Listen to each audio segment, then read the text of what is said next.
નમસ્કાર, BS9 વિશેષમાં આજે મારી સાથે છે ડોક્ટર ઘનશ્યામભાઈ બોરા કે જેઓ કાયરોપ્રેક્ટિકની પ્રેક્ટિસ કરી અને કાયરોપ્રેક્ટર બન્યા છે. કદાચ તમને આ શબ્દ સાંભળીને એવું લાગશે કે કાયરોપ્રેક્ટર એટલે શું, એટલે હું મારી જો દેશી ભાષામાં તમને સમજાવું કે કાયરોપ્રેક્ટર એટલે શું, તો કાયરોપ્રેક્ટર એટલે એક એવા જાતના ડોક્ટર કે જે વગર ઓપરેશને, વગર દવાઈ, વગર ઇન્જેક્શને તમને કોઈ પણ રોગમાંથી મુક્તિ મળી શકે છે. કેવી રીતે, કઈ રીતના, કઈ પ્રોસીજર હોય છે, એ તમામ વસ્તુ આપણે ડોક્ટર પાસેથી જાણીશું. પહેલા તો ડોક્ટર, આપનું ખૂબ ખૂબ સ્વાગત છે BS9 TV ન્યૂઝમાં. Thank you so much.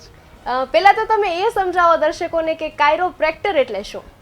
કાયરોપ્રેક્ટર એટલે બેઝિકલી શું હોય કે શરીરનો જે સ્પાઇન છે એનું એલાઇનમેન્ટ જે કરે એને કાયરોપ્રેક્ટર કહેવાય. એમાં શું હોય કે જેમ કે નસ દબાતી હોય કે ગાદી બહાર નીકળી ગઈ હોય કે મણકા ખસી ગયા હોય, તો આ જેવી રીતે આપણે ગાડીનું એલાઇનમેન્ટ કરીએ એ રીતના આપણા શરીરનું એલાઇનમેન્ટ જે કરે એને કાયરોપ્રેક્ટર કહેવાય. એટલે કાયરોપ્રેક્ટરની તમે કેટલા વર્ષથી કાયરોપ્રેક્ટર બન્યા છો? કાયરોપ્રેક્ટરની મારી પ્રેક્ટિસ હું લાસ્ટ 4 વર્ષથી કરું છું. છેલ્લા 4 વર્ષથી કાયરોપ્રેક્ટિકની સ્ટડી કરી અને લાસ્ટ જ્યારે હું બેંગ્લોર ગયો હતો ત્યારે ડોક્ટરેટની ડિગ્રી એમાં મેં પ્રાપ્ત કરી છે. જ્યારે તમે ડોક્ટરની ડિગ્રી હવે પ્રાપ્ત કરી લીધી છે અને તમે કાયરોપ્રેક્ટર બની ગયા છો, ત્યારે તમે કઈ રીતે લોકોની સારવાર કરો છો?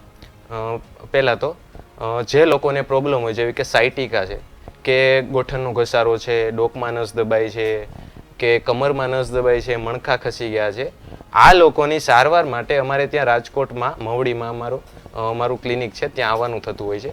અને બેઝિકલી શું થાય એમાં, જેમ કે ગાદી બહાર નીકળી ગઈ છે, આવા પેશન્ટ મારી પાસે આવે છે, તો એમાં શું હોય કે ડૉક્ટર હોય છે તે તેમને ઓપરેશનનું કહે છે અને ઓપરેશનમાં શું કરવામાં આવે કે જે ગાદી જેટલી બહાર નીકળી છે એટલી ગાદીને કાપી નાખવામાં આવે છે. પણ હું શું કરું, હું કાયરોપ્રેક્ટિક થેરાપી, આને આપણે બોન સેટિંગ પણ કહેવાય, બોન સેટિંગ થેરાપી પણ કહેવાય આને. એટલે એમાં શું હોય કે મણકાનું એલાઇનમેન્ટ કરે જેનાથી મણકા વચ્ચે થોડીક જગ્યા થાય. આ રીતના મણકા સ્થિત હોય છે, એની વચ્ચે ડિસ્ક હોય છે અને એની વચ્ચે થોડીક જગ્યા કરીએ, થોડીક સ્પેસ વધારીએ એટલે એ ગાદી પાછી એની પોઝિશનમાં પાછી વહી જાય છે, જેનાથી જે સાયટિક નર્વ હોય, જે કમ્પ્રેસ થતી હોય એ છૂટી પડી જાય છે, જેનાથી જે એને સાયટિકાનો દુખાવો છે અથવા જો જે ઓપરેશન આવે એમ છે એ નથી આવતું પછી. એટલે આપણી પાસે કોઈ એવું મશીન છે કે કઈ રીતના હોય છે સારવાર? મશીન એવું કંઈ નથી હોતું, આ બધું હાથેથી જ કરવાનું આવે છે. મેન્યુઅલ થેરાપી કહેવામાં આવે છે આને, જે હાથેથી જ કરવાનું હોય છે. અત્યાર સુધીમાં તમારી પાસે અંદાજિત કેટલા પેશન્ટ આવ્યા હશે? રાજકોટમાં મેં 1500 જેવા પેશન્ટને ટ્રીટમેન્ટ આપી છે અને ઘણું સારું રિઝલ્ટ પણ મને મળે છે. તમારી લાઈફમાં સૌથી ડિફિકલ્ટ ટાસ્ક કહેવાય કે વ્યક્તિને સાજું કરવાનો હતો, તો એવો કયો ગણાવી શકાય? એક વખત એક પેશન્ટ આવ્યા હતા જેમને જે કેનાલ હોય છે, વર્ટિબ્રા પાછળ જે કેનાલ હોય છે જેમાંથી બધી નસું જતી હોય છે, એમાં 4 mm નો ગેપ હતો, મતલબ કે 4 mm નસ દબાતી હતી. તો હવે આ ખરાબમાં ખરાબ કન્ડિશન આવે જેમાં ઓપરેશન કરવું જ પડે. તો ત્યારે મને પેશન્ટે મને કહ્યું હતું કે નહીં સર, એકવાર ટ્રાય કરો, ફાયદો ન થાય તો બી કાંઈ વાંધો નથી, તમે ટ્રાય કરો એક વખત. તો એમને મેં 2 વખત ટ્રીટમેન્ટ આપી જેનાથી એને ઘણો બધો ફાયદો થયો હતો. 4 mm જગ્યા એટલે ઘણી વખત એવું થાય કે પગ પણ ઊંચો ના થાય, નસ એટલી બધી કમ્પ્રેસ થતી હોય કે પગ પણ ઊંચો ન થાય અને નીચેનો જે ભાગ છે, કમરથી નીચેનો ભાગ છે એ ખોટો પડી જતો હોય છે.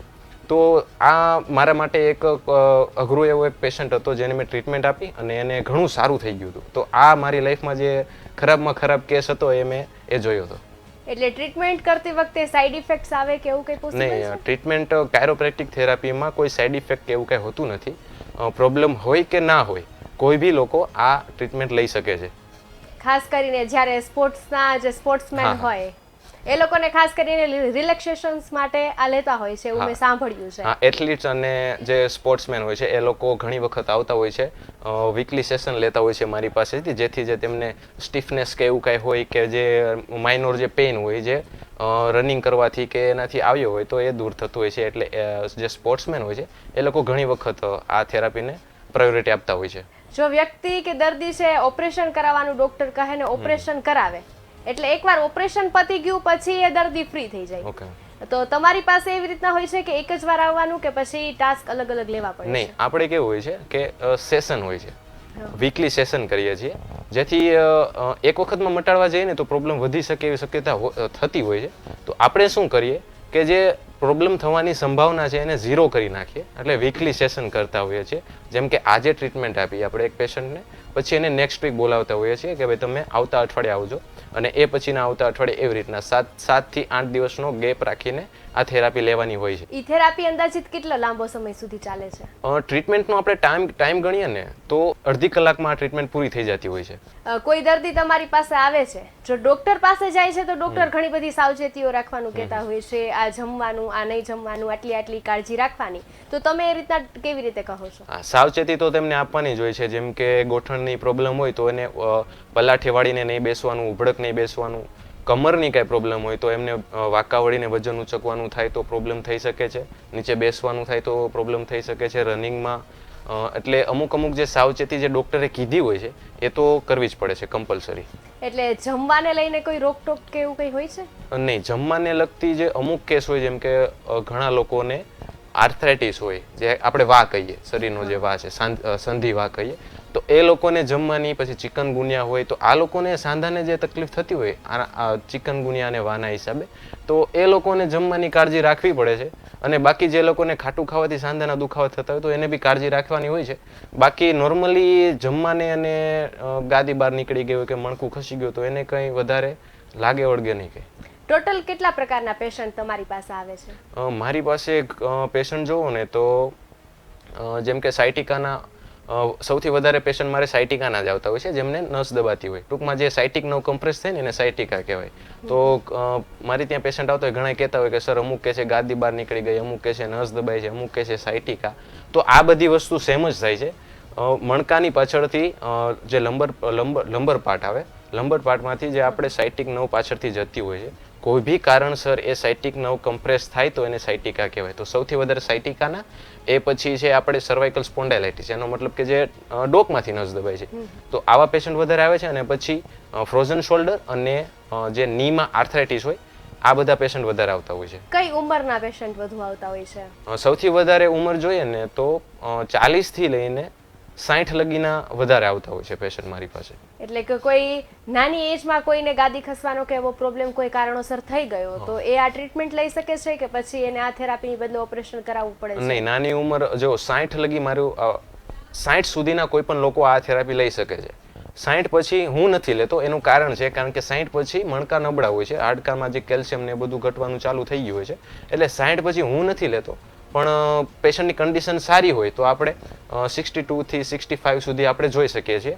પણ મેક્સિમમ હું 60 જ લઉં છું કે 10 વર્ષથી લઈને 60 વર્ષની ઉંમર સુધીના પેશન્ટને આપણે આ થેરાપી આપી શકીએ છીએ. અત્યાર સુધીમાં તમારા જીવનમાં એવો એક કિસ્સો હોય કે જે સૌથી નાની ઉંમરનું વ્યક્તિ હોય ને તમારી પાસે આવવું પડ્યું હોય અને જેને સારવાર કરી હોય તમે અને એ એકદમ હાલતું ચાલતું દોડતું થઈ ગયું હોય? ઓકે, સૌથી નાની વયનો જો કોઈ પેશન્ટ હોય ને તો એ 7 મહિનાનો એક બાળક હતો, જેને થોડી પ્રોબ્લેમ હતી, પગમાં જે હલનચલન નહોતું થતું, તો એને થેરાપી આપી હતી.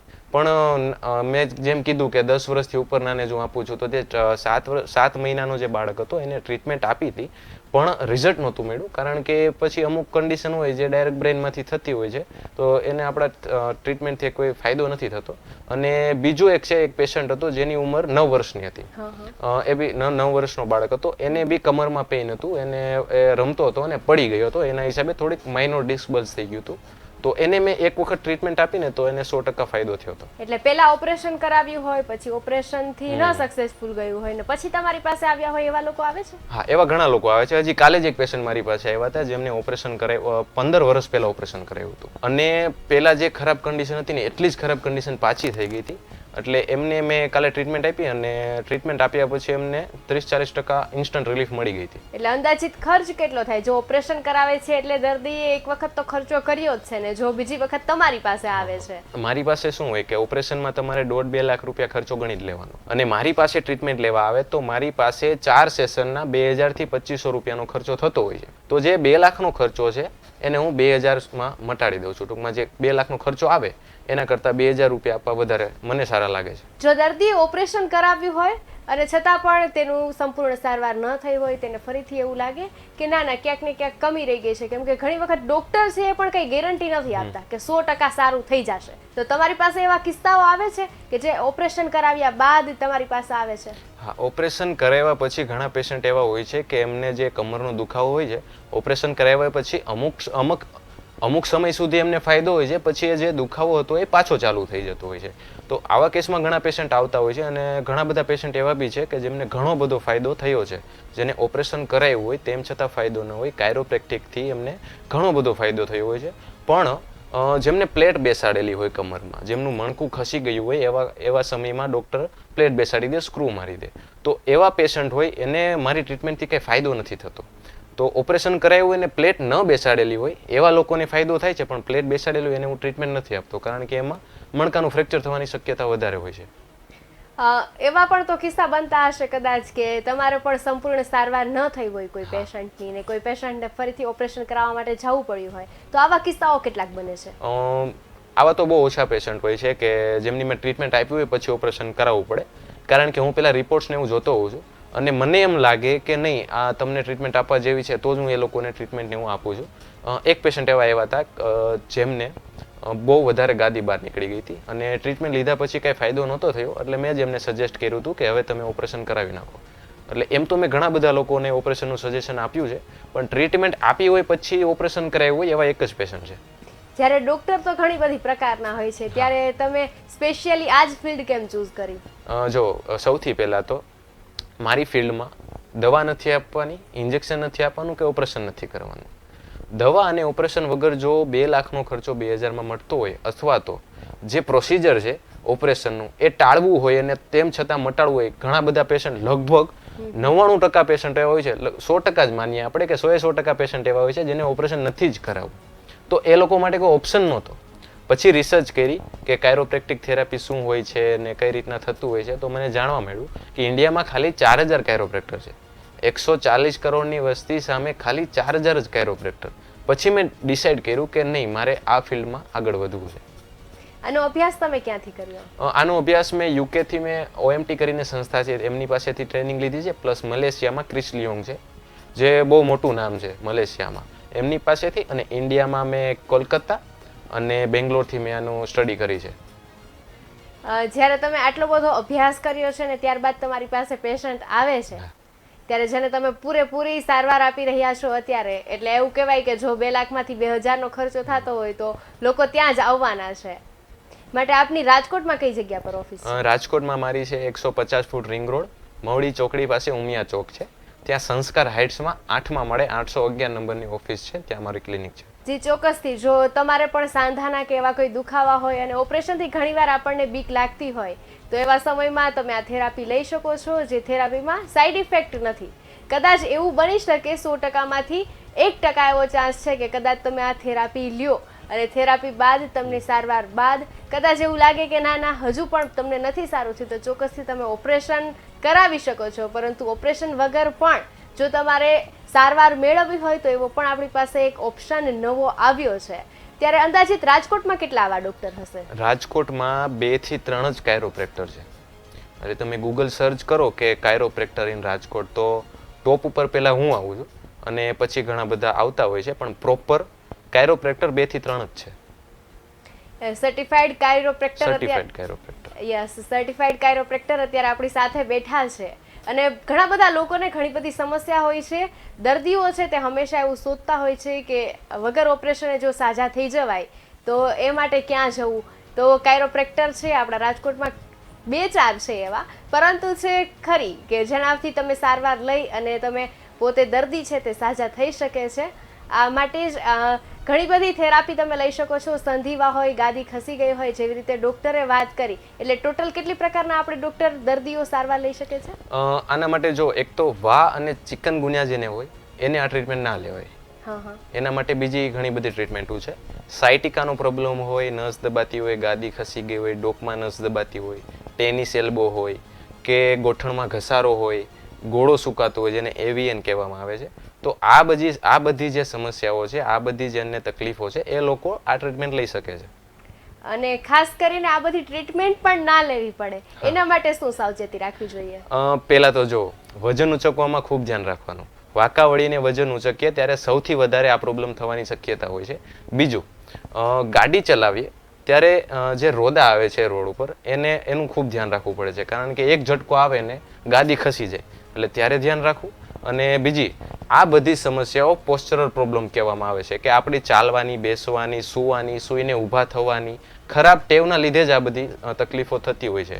તો મોબાઈલનો યુઝ કરીએ ત્યારે આપણે આ રીતના મોબાઈલનો યુઝ કરતા હોઈએ છીએ, જેથી ડોક ઉપર ખૂબ પ્રેશર આવે છે. મોબાઈલનો યુઝ આ રીતે કરવો, આવી રીતે, જેથી ડોક સીધી રહે. અને એ વસ્તુ, અને જ્યારે આપણે બેસીએ ત્યારે કમરને પૂરતો ટેકો મળે એનું ધ્યાન રાખવું જોઈએ, જેથી સ્પાઇન સીધી રહેવી જોઈએ. જ્યારે આપણે નાના હોય ત્યારે સ્કૂલમાં આપણને કહેતા હોય છે કે ટટ્ટાર બેસો, તો એ વસ્તુને એક ધ્યાન રાખવાનું કે ટટ્ટાર બેસવાનું. અને ગોઠણમાં બી અમુક જે ધ્યાન રાખવા જેવી બાબતો હોય છે, જેમ કે એકદમથી ઊભા નહીં થવાનું, બહુ રનિંગ કરીએ તો ગોઠણ ઉપર જે પ્રેશર ઓછું આવે એનું બી ધ્યાન રાખવું પડે. એટલે ઘણી બધી જે પોસ્ચરલ પ્રોબ્લેમ છે, જે પોસ્ચરનું ધ્યાન રાખવું પડે. એટલે પોસ્ચરલ પ્રોબ્લેમ છે એટલે આપણે અમુક જે ધ્યાન રાખવાનું થાય, એ વસ્તુનું ધ્યાન રાખીએ એટલે આ સમસ્યાઓ ના થાય. એટલે ઘણી બધી કુટેવો હોય છે જે આપણે જાતે ને જાતે પાડતા હોઈએ છીએ પોતાના શરીરમાં. જો એ કુટેવને આપણે સુટેવમાં ફેરવી દઈએ, એટલે જો ડૉક્ટરે કીધું એ મુજબ આપણે તમામ વસ્તુઓનું ધ્યાન રાખીએ, તો કદાચ આપણે આ બધા રોગોથી અને આ બધી જે સમસ્યા થાય છે એનાથી આપણે એ સમસ્યા થાય એ પહેલાં જ નિવારણ કરી શકીએ. અને બાકી જો સમસ્યા થાય તો ઓપરેશન સિવાય પણ હવે સારવાર કરવી એ અવેલેબલ થઈ ગઈ છે. આ સાથે જ BS9 વિશેષમાં તમે અમારી સાથે જોડાણા એ બદલ ડૉક્ટર ઘનશ્યામ વોરા આપનો ખૂબ ખૂબ આભાર.